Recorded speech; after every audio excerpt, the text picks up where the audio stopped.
Hello, everyone. Welcome to the Accelerate Your Performance podcast. I'm your host, Dr. Janet Pilcher, founder and president of Studer Education. In studying good leadership, one thing I've learned is that good leaders are good teachers. They teach by example, and they model not just good leadership, but good work habits and a solid work ethic. They help people see their value, and they help everyone focus on what matters most. Good leaders walk the walk. They don't just talk the talk. Good leaders are also good learners, and they never miss an opportunity to continue to grow and improve. My guest today is one of those leaders who teaches and learns. And in today's episode, he talks about these characteristics in leaders. But I can tell you from personal experience that he is also one who lives them. So I'm proud today to bring Brian Alaback to the show. Brian is the Director of Professional Learning for the Escambia County Public Schools in Pensacola, Florida. He provides direct support to the district's curriculum specialists for ELA, math, science, social studies, fine arts, PE, health, wellness, driver education, media services, ESOL, Title II Part A, Title III, the district's new teacher induction and alternatively certified teacher program. You can just see the many lives that Brian touches each and every day through his leadership. He also oversees professional learning for all employees, the district's leadership induction program, and all stakeholder surveys. Brian serves on the district's accreditation team, collective bargaining team, employee evaluation team, and the district's strategic plan team. And he writes a weekly employee newsletter that is viewed by all employees across his district. Brian began his career as a fifth grade teacher and then served as a technology coordinator for a new school in the district.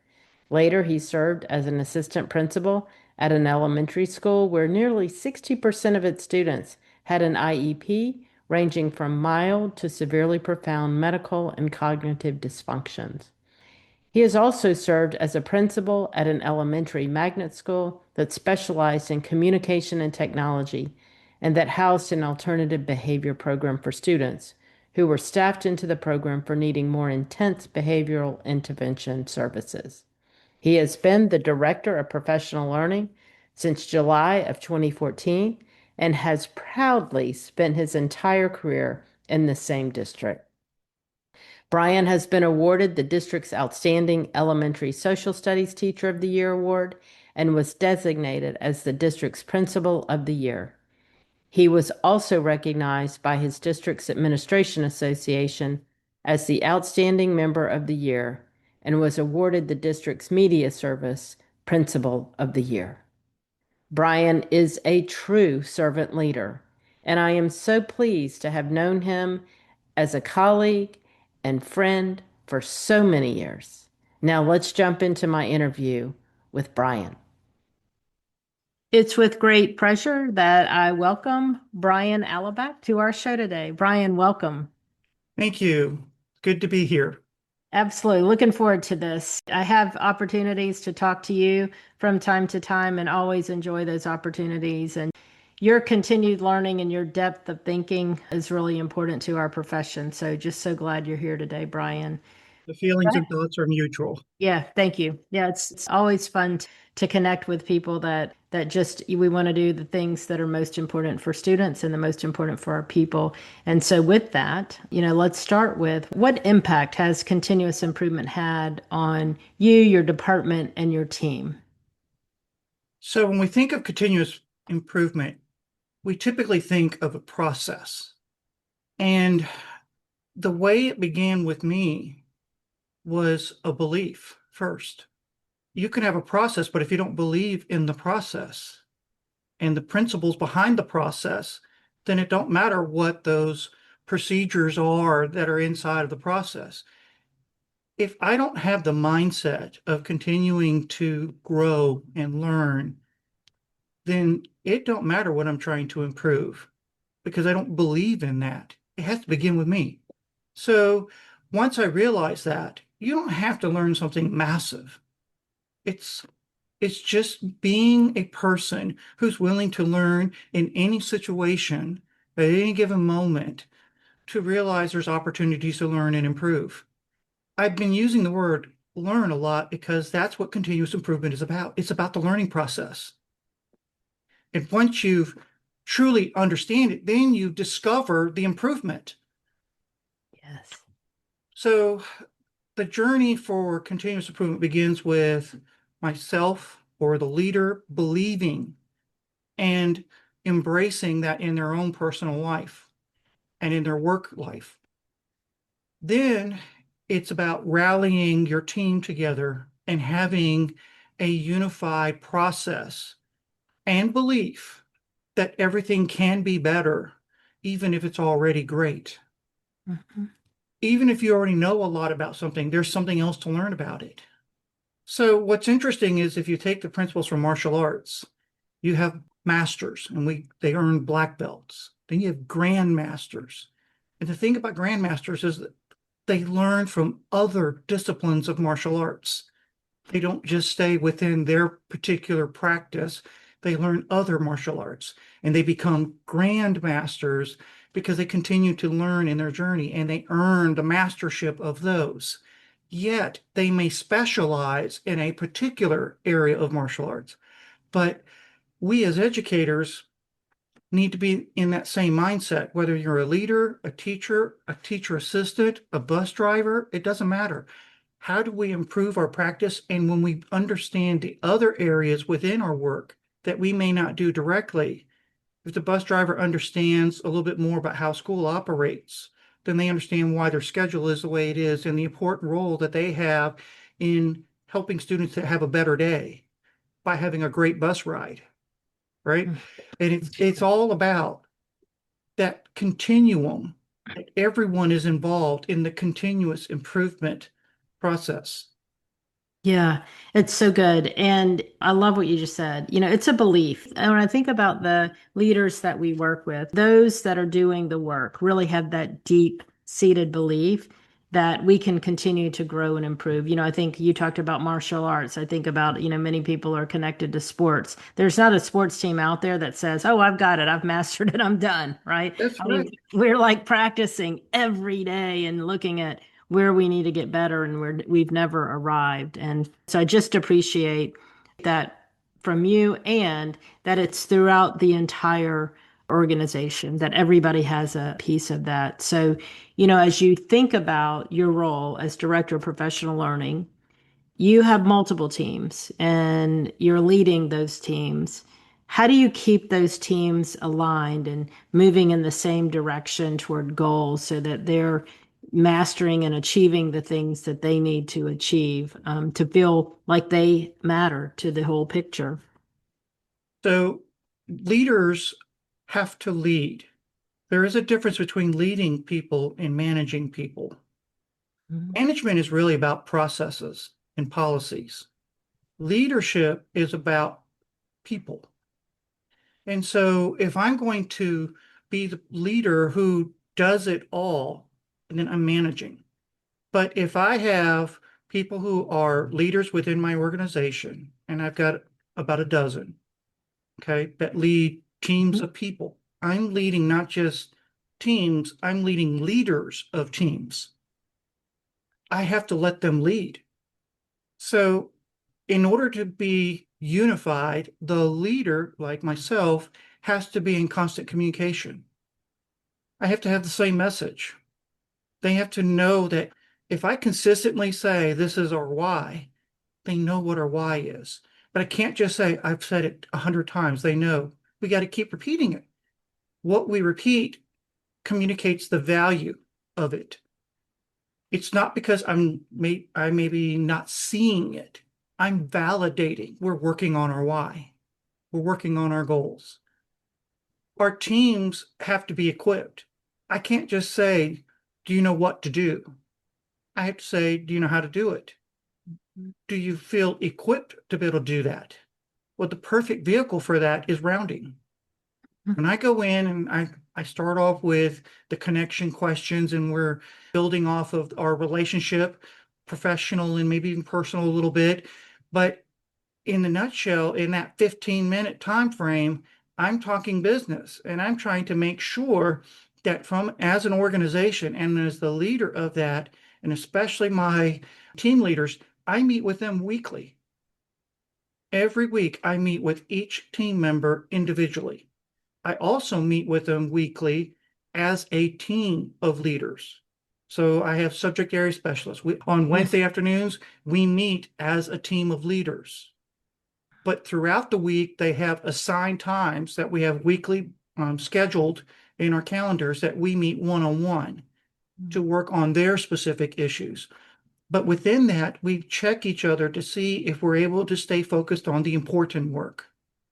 So I've shared that when you deal with time and priority management, we hear about the Eisenhower matrix or the Covey matrix all the time, the importance and urgency. Well, urgency is a time issue. When do we have to get this done? Importance is, does it contribute to getting to our goal done? And so I have to ask ourselves, are there things that we're doing that would not score high on the importance? I'm not worried about urgency right now. My first focus is what's important and what we're doing. And if it's not, I have to help them figure out how to stop that. But if I just do that, then I'm not building a system that's capable of doing that. So how do I do that? I work with my leaders. I coach them. And if they start saying, man, I'm just not having enough time to do this or that, we start doing an analysis of our work. What are we doing? What is it that's taking up time that we feel like should not be? Then I coach them about what can we do to either delegate or do away with that, right? And so if I just keep making those decisions, then the system is totally dependent upon me. But when you lead leaders, then we have to help them lead. Yes. So my job is to become a facilitator of leadership. And so I have to help my team to be able to facilitate through their leaders and their workers to get things done in the right priorities, paying attention to urgency because there are things that are due, but focusing on what's important. And where we have mandates that don't necessarily align to what we know is the important work, we have to comply, give it its minimal due diligence so that we can maximize on what we know is the real important work. Yeah, so good, Brian. And you are a natural facilitator as well. You're a natural facilitator and coach. So part of what you're talking about is leading people, and really you prioritize that as your job, right? As probably one of your number one jobs. It would be my guess. I know it is for you. And then your talent to facilitate and coach is indeed a gift that you have as well. So I think the combination of those two things really makes you a great leader, and a leader that people respect and want to work with and for. So they're fortunate to have you as their leader. I appreciate that. So one of the things that the district's working on, and that you, as a leader, not only as a leader, but as one person and leader who always leads in the district as one of the first out of the gate to do the work, the district has taken on developing standards of excellence, and you've worked with your team to develop those standards. So can you talk about the standards a little bit, the impact that those standards have had with you and your team? Sure. So the standards of excellence is a agreement that we have on how we will operate in a way that exemplifies the culture we want to create. It not only identifies the actions, but it identifies the feeling that comes about from those actions, the sense of respect. You can say we need to be respectful. That's how I want to feel. The actions that I do will either lend itself to feeling like you're being respected or not respected. So if I don't listen to you while you're talking to me, I'm paying attention to my phone or my computer or whatever, right? Now you don't feel so respected. But we say, be respectful. Well, we have to define what does respectful look like and sound like in different contexts. So standards of excellence gives us definitions, not just words. They tell us that this is what we want to experience when we engage with each other, whether it be colleagues, our students, families, or community. What experience do they have with us because they've engaged with us? And so when you do that, it gives you grounds when you have to have corrective conversations. Mm-hmm. I know some people call them difficult conversations, but I like to just say corrective. What it is. Sometimes those are not difficult. The only thing that makes it difficult is the way we feel about it. Mm-hmm. There is simplicity in what needs to be said. There is professional ways of how to say it. But when we put the words difficult, we give ourselves an excuse not to have those conversations. Oh, it's just difficult. I don't want them to feel that way. Well, what if we can take away the word difficult and just say corrective conversations? What if that corrective conversation leads to an improvement process, Mm-hmm. right? So now I can have this conversation and say, how do I present this information in a professional way? How do I articulate it clear what the true problem is and the direction to turn that around and make that a correction? That's not difficult. We can map that out. Mm-hmm.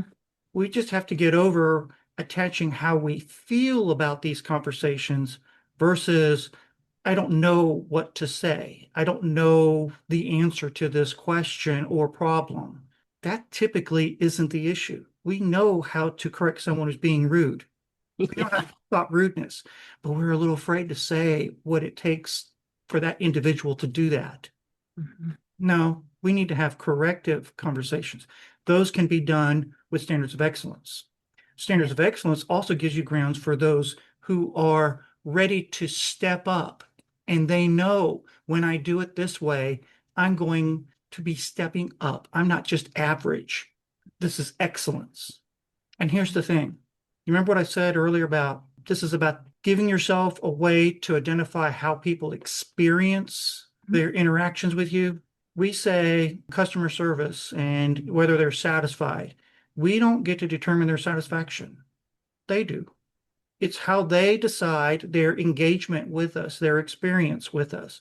We take steps in hopes that we will shape that, but we don't get to decide that.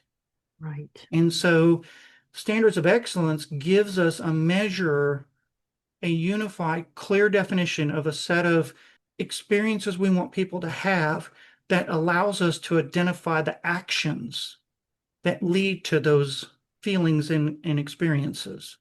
And so I think standards of excellence is an important piece. You're going to have an evaluation that's going to tell you what your professional practice is. But your professional practice doesn't identify how people experience Yes. that implementation of practice. Yes. So good, Brian. Such a great way of explaining the standards of excellence. I love what you did. I mean, you explained what they were or what they are, and you also talked about, ways that you can use them to work through that corrective action and help people step up, and people who want to step up really can show what they do, and you can connect it back to here's what we agreed to, right? Here are the things That's right. that are meaningful to us. You're showing up every day in ways that we say are meaningful to each other. So nice work on the standards with your team. And as your district continues to develop those across every department and every school. As So educators, yeah, we emphasize this with our students. We yeah, want so true. norms, we want Yeah, classroom code of behaviors, right? yes, Why not as professionals? yes, absolutely. And it makes our work environment so much more Yes, pleasurable. And that's what we want. We spend a lot of time in our work environment. So we want to enjoy each other and want to be good team members with each yes. other. So, as we conclude today, if you would just talk about the greatest lesson you've learned from working as a leader and working through that continuous improvement lens. I have to be willing to model and lead that improvement. I have to be willing to share my growths and my missteps. I think sometimes people think, well, if I just keep telling what I know, I may sound arrogant. But if I say, the last time we met, you shared how to do this formula on spreadsheet that helped you to be more efficient or calculate things more accurately. That really made me think about how I might be able to apply that. And so I started using that formula or something similar to help me resolve another task. That's giving them an opportunity to see me growing, but to see that they had an impact on my growth. And so one of the questions that I asked throughout the year, but it's one of my standing questions in the final evaluation conferences, and that is, in what way have you grown this year? That's important to me, not because I'm their boss, but because I believe that my job is to help everyone move to a new level, no matter how good their game is. And it could be as simple as I learned something that only took 3 minutes to learn, but now their job is so much better. And some of that is maybe self-regulation. I've learned to give myself some self-care tips. Others, maybe I've learned to lead my team better, or I'm able to execute something so that my delivery to my customers is better. But no matter what it is it you're growing? But I can't expect to ask them to just share their growth without them joining the journey with me and me being transparent about my growth. And so I share that. But I think when you have the right relationship with them, that fear of arrogance goes away because they know in your own heart that the communication that you're having with them, the conversation, is not about see how much better I am than you are or whatever. It's not a me. It's I am grateful for the growth I had. And I really like to try to focus on how my team had the impact on that growth and give them credit for that growth. Yeah, I really love that, Brian. I think that not really talked about it from that standpoint, but looking at, I think something we can take with us to share because I think people, we know as leaders, we continue to grow. I always say, as soon as we think we have it, we're humbled pretty quickly, by Right. something that occurs, right? But we do grow because of the people that we lead. I think from our standpoint, I grow every day from the partners that we serve, working side by side with the leaders that I have the honor to serve in higher education and K-12. I grow through those experiences. But what we don't do enough, which is what you're teaching us to do, is we don't tell people how they contributed to that growth. So I'm gonna leave here with that in mind. I mean, I need to do that more often because I internalize that. I know it, I understand it, but I don't necessarily share it. And I think that's a really great lesson for our listeners to learn and to apply. So thank you for sharing that. You're welcome. I would share one more quick thought, and that is that in a continuous improvement process, you have your ups and downs. It's not just a straight up arrow or, Yes. or an angle that's angling towards the positive direction. It will, but it has ups and downs, and we can't kill ourselves for a down day. It just means we have another opportunity tomorrow to reset and do again. It is a journey, it's not a destination. Absolutely. Well, thank you so much for your thoughts, for your reflections, for your learnings, and sharing that with me and our audience. As I mentioned before, just always enjoy the conversations that we have and appreciate you so much as somebody who's contributing to our profession. Thank you, Brian. You're welcome, and I always enjoy our conversations together. Thank you. We grow together and we improve together. A thriving organization is built on continuous growth and the commitment to the growth of every member of the organization. As Brian suggests, this means that leaders don't just lead growth, but they grow themselves. They model improvement. They help each other move to another level. And they help other people move to another level. And they aren't exempt from this growth mindset. Thanks to leaders and educators like Brian, who have this kind of mindset, Escambia County School District in Pensacola, Florida, received a state grade of A this year, an honor that they've earned and should celebrate. All the hard work and dedication toward achieving those goals indeed needs to be celebrated, and so does Brian's leadership. Without their commitment to growth and improvement, this honor could not have been earned. Their growth may not have been straight up because, as Brian reminds us, continuous improvement has ups and downs, but they believed and they shared in growth, committing to the growth of one another. As a result, they improved and students thrived. Let's learn from this example. This week, commit to your own growth and commit to the growth of others. We grow and get better together. Let's commit to our own growth to help our students grow. Let's make that commitment to each other. Thank you, Brian, for making that commitment to your team and to our profession. Have a great week, everyone.